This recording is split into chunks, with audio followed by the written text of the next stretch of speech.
Okay. Now today we're going to understand probability and distributions.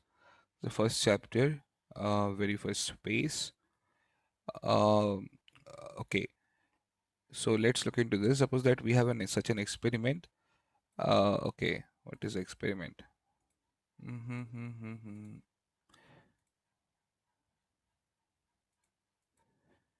Okay. Okay. Let's look into this. For instance, in a medical research, interest may center on the effect of a drug that is to be administered. Right. Or okay, let's just look into this one only. The only way in which an investigator can elicit information about any such phenomena is to perform the experiment, right? Like for example, guinea pigs. That is the first thing in medical research, right? So what they do is they form one set of. Let me just show that one cohort of guinea pigs. They give them the medicine, right? And then there is another cohort of guinea pigs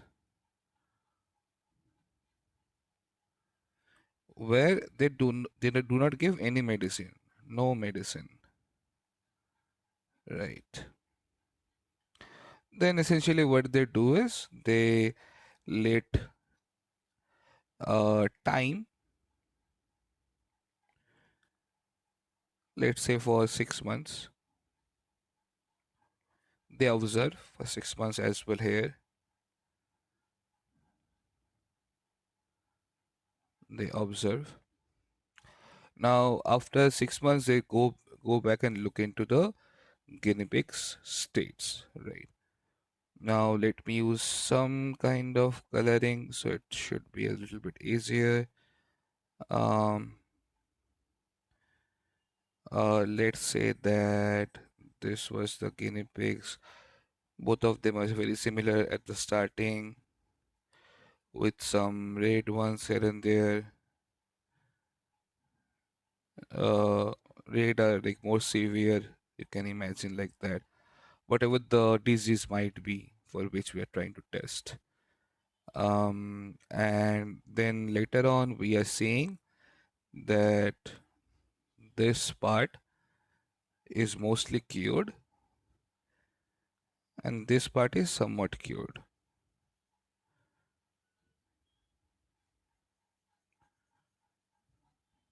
right? This part is mostly cured, this part is a little bit not cured.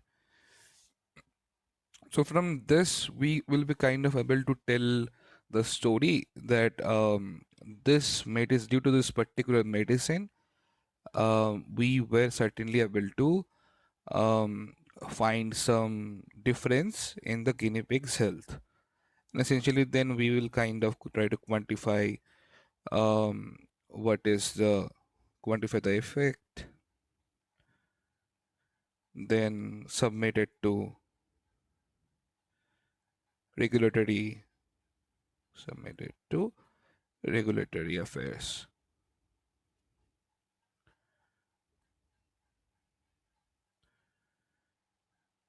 And this way, what will happen is we'll essentially get to see that yeah, this particular medicine works, so please approve my medicine for the guinea pigs at least in the market, right? We didn't use any human because I didn't want to, but essentially this exact thing happens where humans are actually like guinea pigs. They essentially perform or test some new medicines on top of them. That is called a clinical trial, right? Which is a whole different niche field where we have to be very statistically sound. There are a lot of different tests and all which gets used there, but we'll get to see that. Like the tests are to understand whether that particular medicine had an effect or some external factor might be the reason. Essentially, we try to eliminate all the external feature, like external factors that might like temper it, and we essentially go to the stage where Yes, this is the particular medicine that is actually affecting it, and we essentially give it a green signal, um, which sounds very easy to do, but it is actually not. There are a lot of phases in clinical trials, and most of the drugs don't even go outside phase one due to some issues. Never mind. I'm just diverging. So what they say is, but the experiment is of such a nature that a collection of every possible outcome can be described prior to its performance. Uh, okay, so we know either these guinea pigs are going to live or die, and we know that they are going to stay in that particular place, and we know that we can check up on them. So this is completely all right. This is an experiment, such experiment, right? If the kind of experiment that can be repeated under same conditions, it's called a random experiment. It can sometimes be called as a random experiment, or a very easy example of a random experiment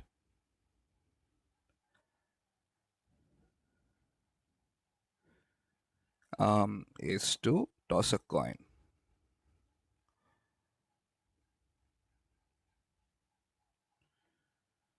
right?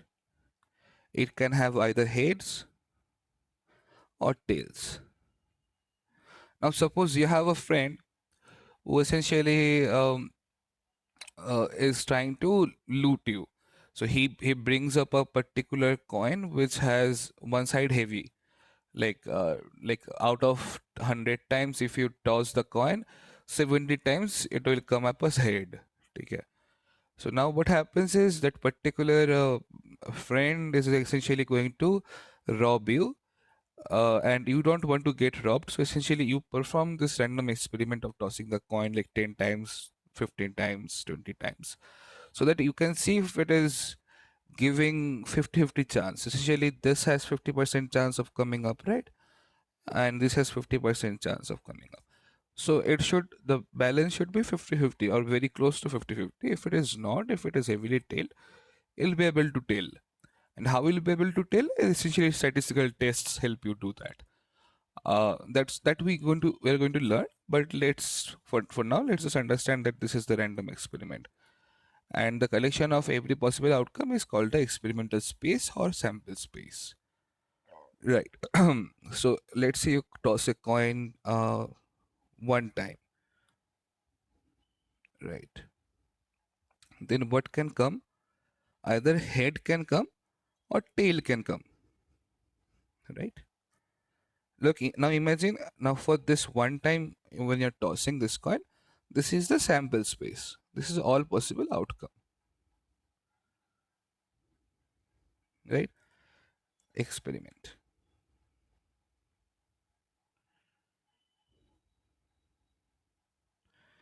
Now, if we do it two times, this is also another experiment. What will happen? The sample space will change. It can either come as head head, head tail, tail head, or tail tail. Like first time it comes head, second time it also comes head. All this can happen. You do not know which one is going to happen. This is another sample space. Similarly, three times if you do head, head, head, head, head, tail, head, head, tail, tail.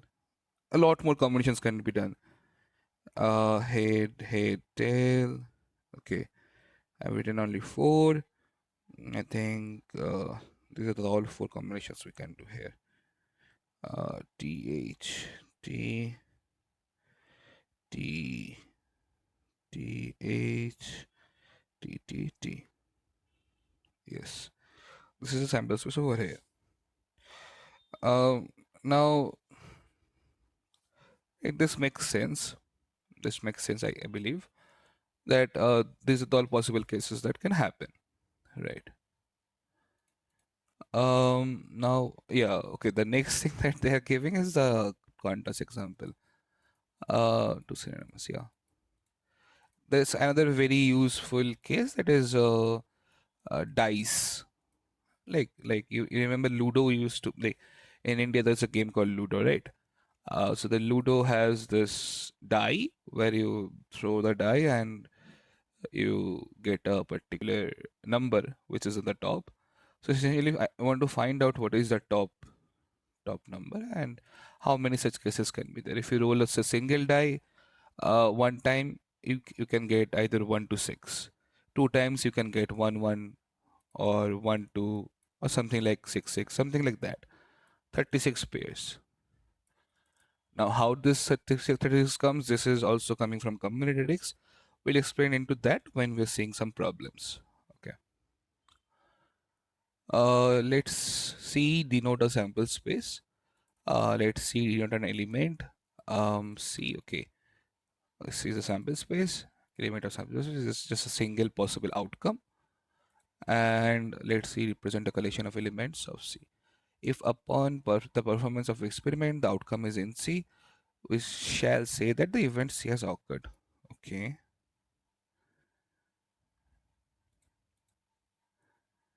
Uh-huh. Now conceive our having made n repeated performance of sameness. That we can count the f times that C has actually occurred through the performance. Okay.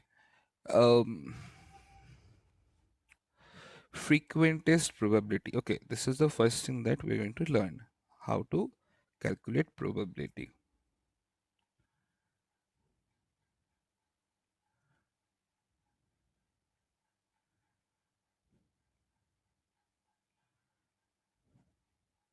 What is the definition out of it? Let's say that you consider a set of outcome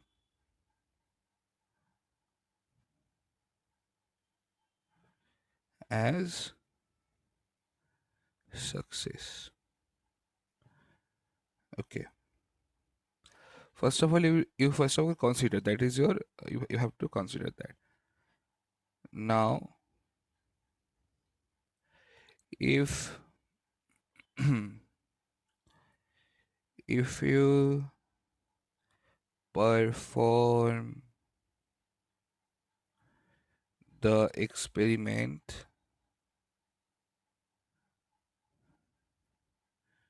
um, in amount of time, okay,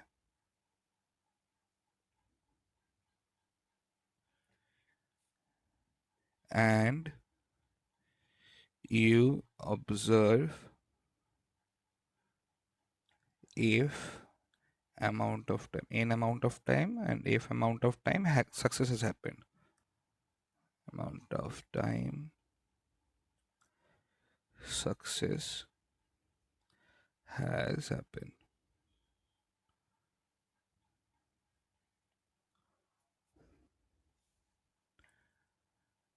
then you can conclude probability of that successful event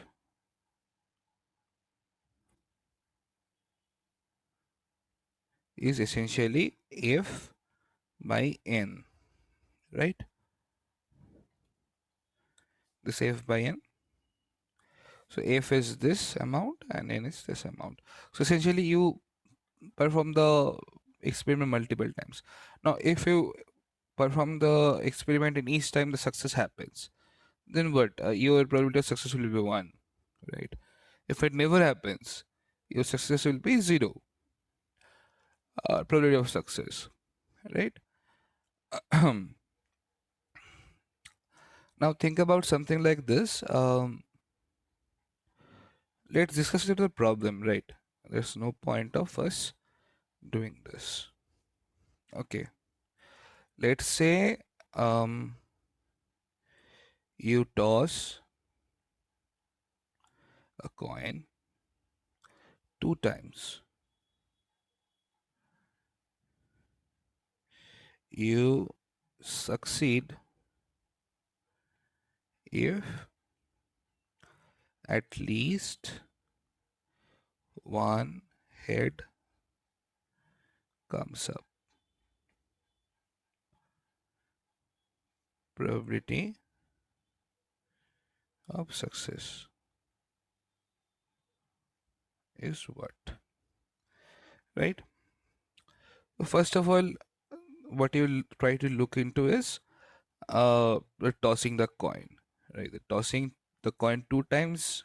You remember in the last page we also looked into what happens if the coin is tossed two times, right? This is the sample space. Both times head, one time, first time head, second time tail, first time tail, second time head, and both times it's tail.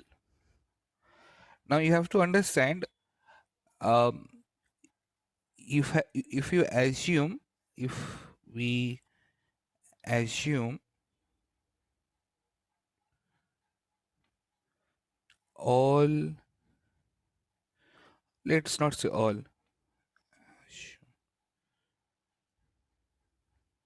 Arey? My bad.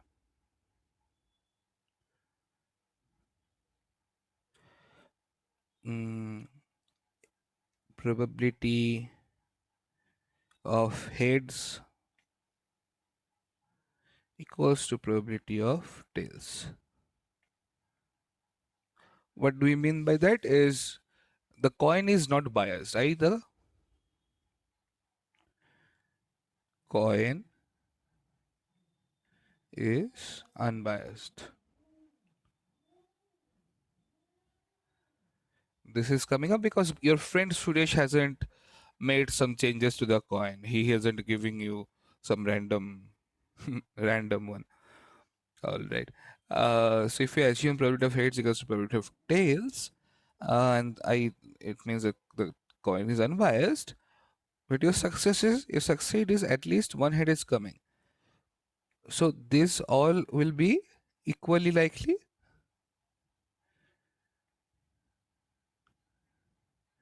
to happen. What do it mean? That each of them can occur 25% of the time. If the total number 100 is there, 25% time it can come up. Now you count here.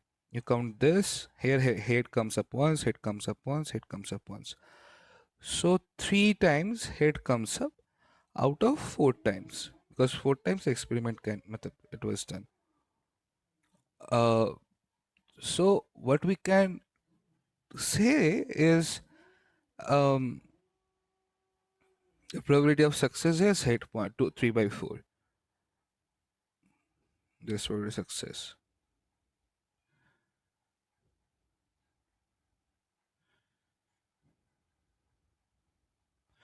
Okay.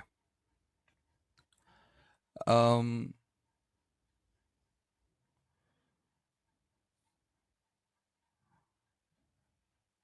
now let's look into the example here. Okay, so this is the frequentist idea, but based on sample total sample, um, all possible samples or all possible outcomes. Sorry. Um, right. So in this case, but assume you toss a coin two times and uh, I mean you toss a coin two times and it comes up tail. Then what would you say? Would you say it's the probability of success is zero?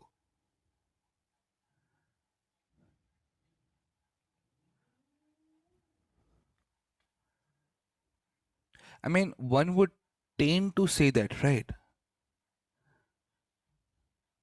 One would tend to say that.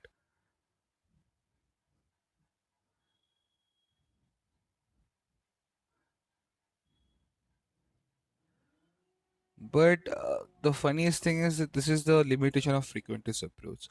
So what happens is, if you toss this coin one time, it will come up. At second time, you increase the number of cases. Let's say 100 times you toss this. Then out of 100 times, you will see the probability of TT, probability of HH, probability of HT, probability of TH, they all lie around 0.25, like 0.25.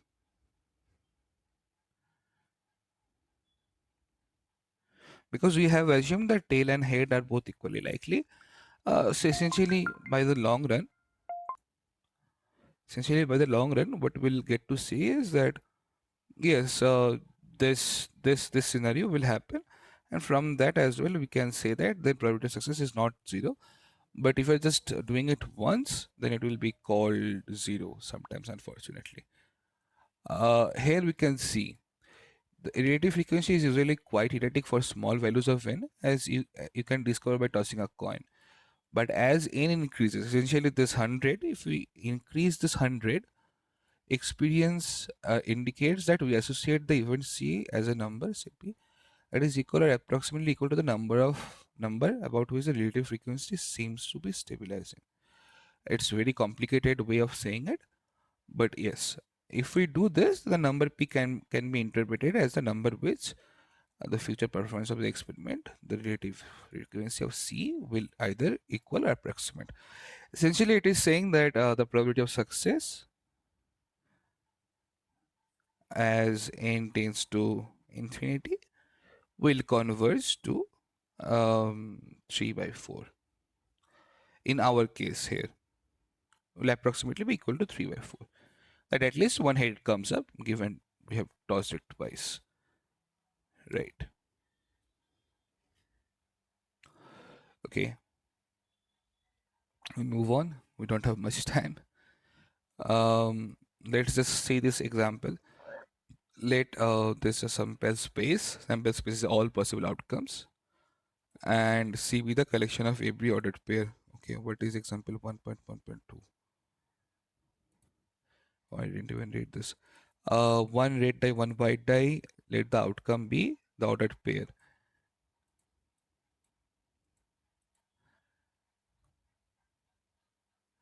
Okay, two dices may be repeatedly cast under the same conditions. Then the cast of the pair of dice is a random experiment. Yes, it is very true. If you repeatedly cast it, we do not know what is going to come. The sample space consists of the 36 ordered pairs. All of them are equally likely. Okay. And C be the collection of every ordered pair C for which the sum of pair is equal to 7. Right? Suppose that the die are cast in n equals to 400 times, and if the frequency of sum is 7, let f be 60. Okay, so essentially what they are saying is um, they repeat to die casting for how many times? 400 times. And we see that sum of pair is equals to 7. Successes sum of both die is 7. And this happened 60 times. F is 60. This is n. That implies probability of successes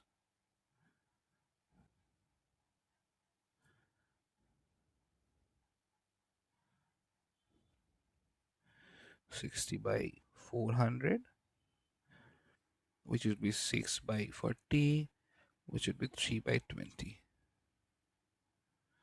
So about 15% of time. Yeah. Okay. And it would be called the probability of event. Okay. This is the frequentist way of solving this problem. This is the frequentist probability. Remember that there are a lot of different definitions of probability. The frequentist is the basic one, and the ultimate one would be Bayesian one. But yeah,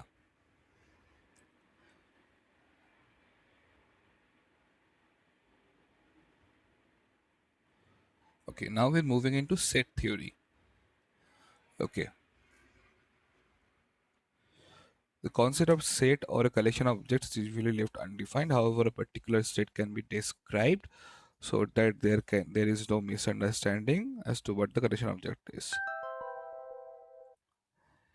For example, the set of first 10 positive integers sufficiently well make it clear to that the number 3 by 4 and 14 not in the set, while the number 3 is on the set. Yeah, first 10 positive integers 1 to 10. Yeah.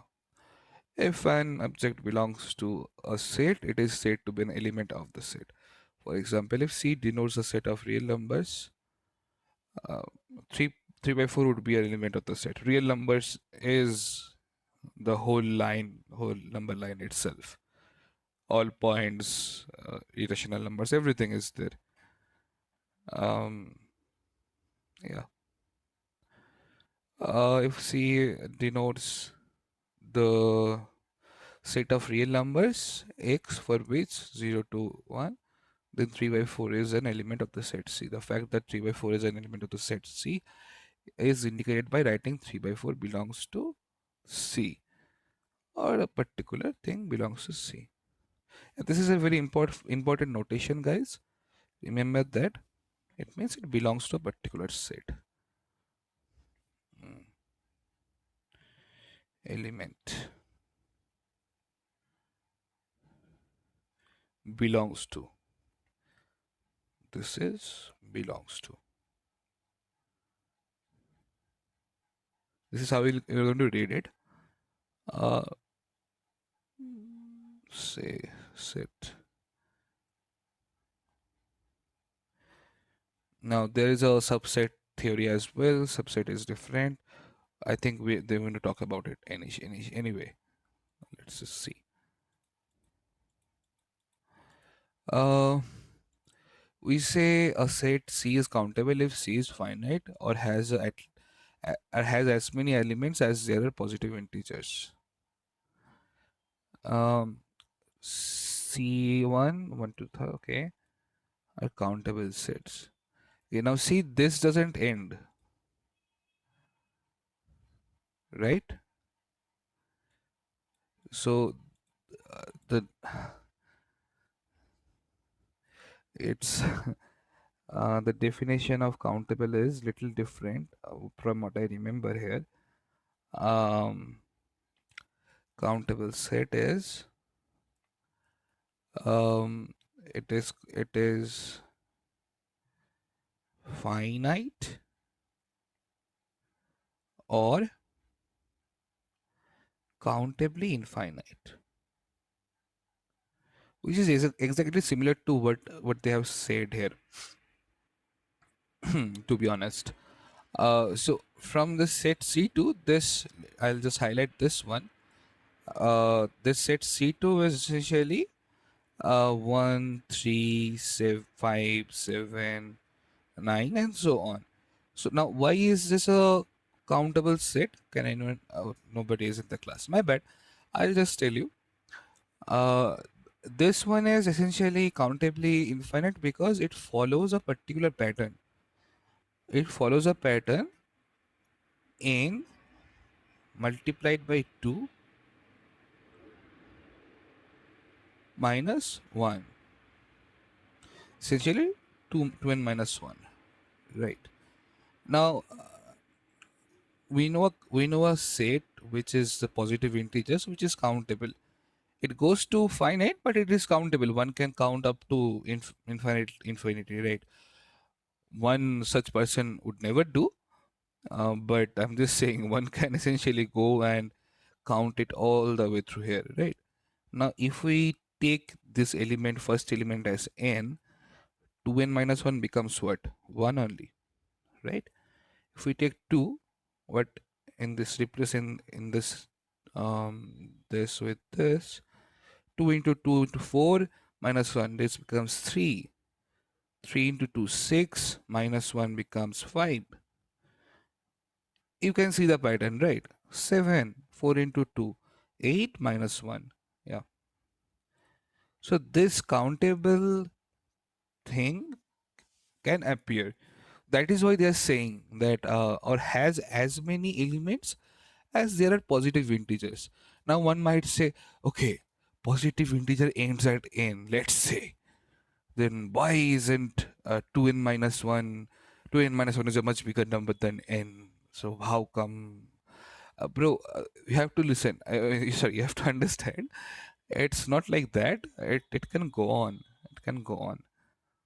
Right, it can go on. Alright, this is the odd number series, like odd integers, odd positive integers, one can say. Anyway, there's a lot of different ways one thing can be represented.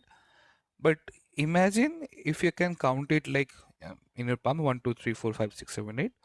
Similarly, one can do it for this particular set 1, 3, 5, 7, 9, 11, 13, 14, 13, 15, 17, 19. Right. This way one can continue counting. Right. But this interval, the real number interval, it cannot be counted. Why cannot it? Why can it not be counted? I'll show you. So first of all, it's a discrete set, discrete space.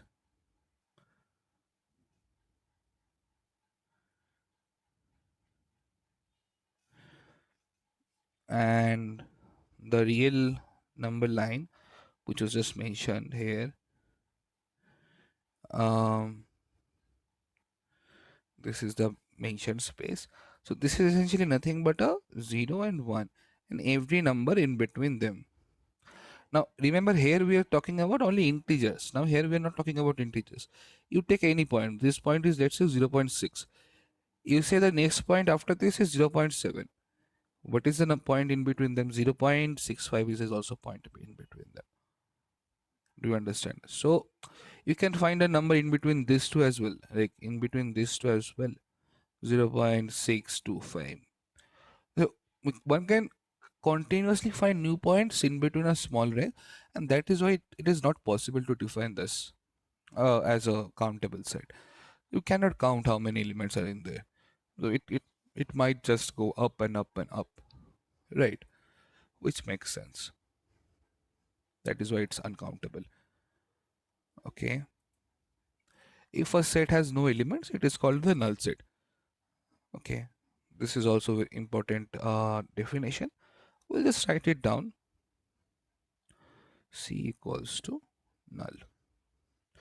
All right. Sure. No worries. This is null set.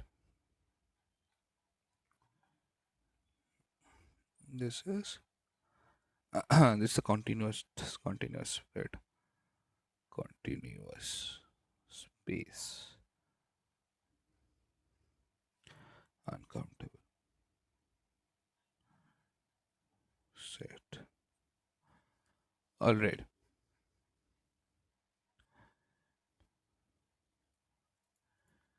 And okay. Sure. This makes sense. They're defining the union. Okay. This is also a very important concept, guys. Okay. So, not I wouldn't say very important one, but I think it's a very important one given that many of you don't know what it is. It is the very basics. I think, okay, never mind.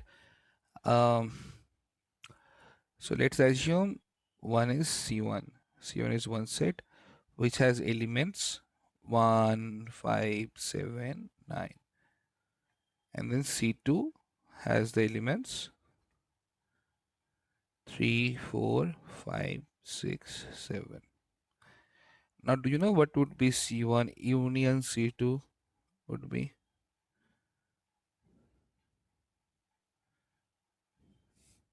It would be 1, 3, 4, 5, 6, 7, 9. This is called union. Now, we just showed the union of two sets. This can be done over multiple sets.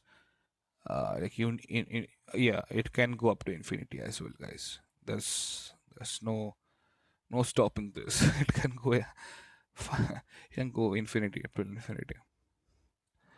But yeah, countable union. Yeah, this is a countable union. Uncountable union would be where we the ultimate set would be uncountable as well. And then there's the intersection. Um, Please go through this definition if it is not clear. I can explain this as well. Very easy way of visualizing this. I'll show you in a little bit. But let's just go into what the intersection is. Intersection is this, right? Very easy way we can check C1 and C2. What is common in between them? So essentially, in union, you add whatever it is there and drop the duplicates. And intersection, you just find the common elements in between these two. So you can see 5 is common, 7 is common, nothing else is common. So that would be 5 and 7, the intersection. There can be multiple sets, more than 3, 4. More, it can be infinitely many as well. Then you'll get to see the like what is common across all of those sets. That will be the intersection of all those sets. Uh, Now, very easy way to represent this. Okay, let's say this space defines a particular set. This space also defines a particular set. C1 and C2. All right. Now, this is 1, 5, 7, and this is 3, 4, 5, 6, 7. Right. Now, if you look into what is common in between them is 5 and 7. What is not common in the left side is 1 and 9. And then on the right side it is 3, 4, 6. Yeah, 3, 4, 6. Or there's a 9 as well. My bad, guys.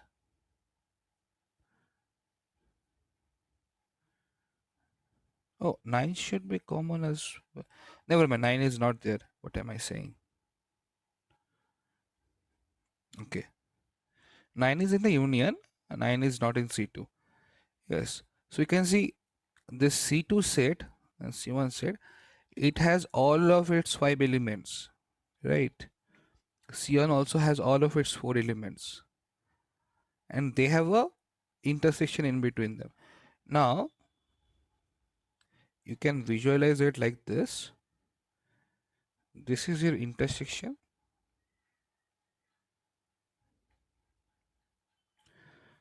and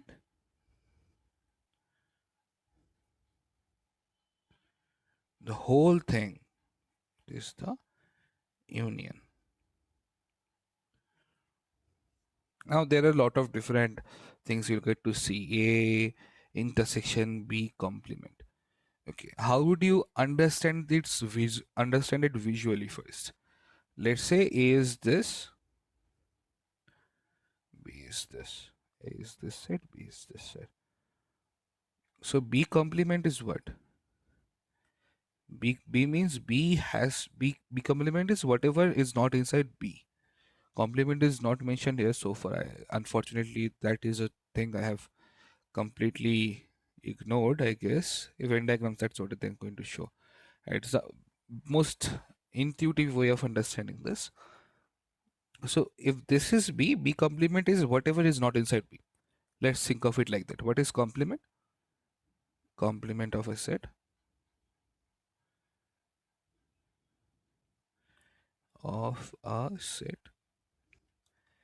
is whatever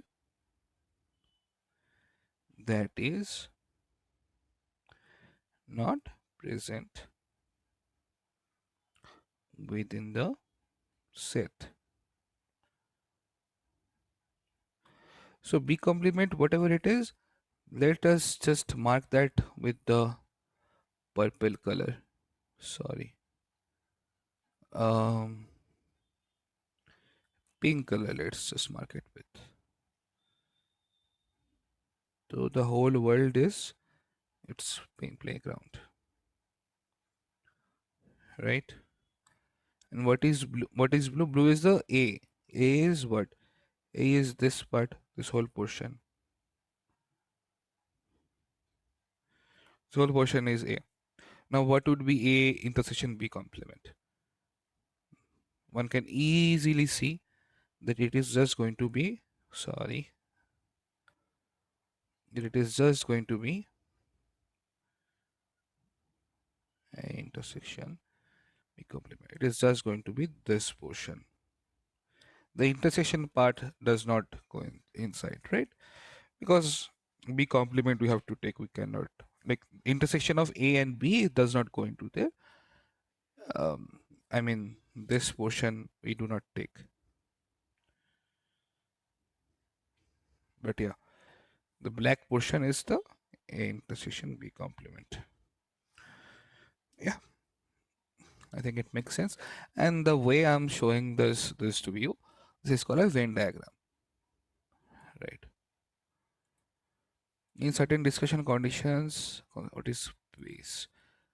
The set of all elements under consideration is given a special name. It's called a space. We often denote spaces by letters such as D and C. Little curly ones, little stylish ones. Yeah.